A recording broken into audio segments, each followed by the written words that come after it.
Kwa mfano, Sultan ana sifa zote za nguvu na utajiri. Sultan ametajwa kama mtu mwenye mamlaka na udhibiti kamili wa uongozi. Mama Anifa ni mwanamke aliyezama katika dini.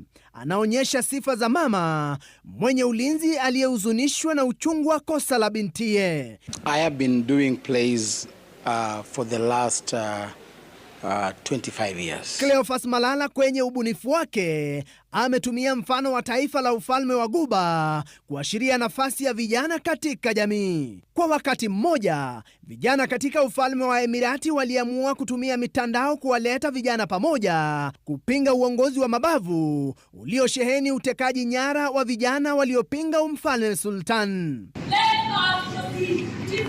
Anifa kwa wakati mmoja kwenye tamthilia hiyo anadai kuwa ana mimba, ila ujauzito wake si wa kuzaa mwana, ila wa kuzaa uongozi bora, afya bora kwa wote na taifa lisilokuwa na ufisadi.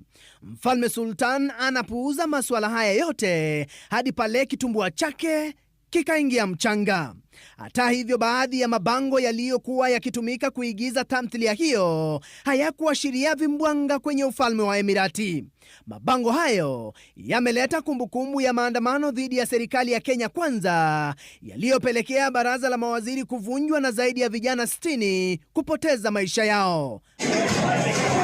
Ama kweli, mbio za sakafuni huishia ukingoni. Tamthilia hii inakamilika kwa mfalme Sultan kusalimu amri.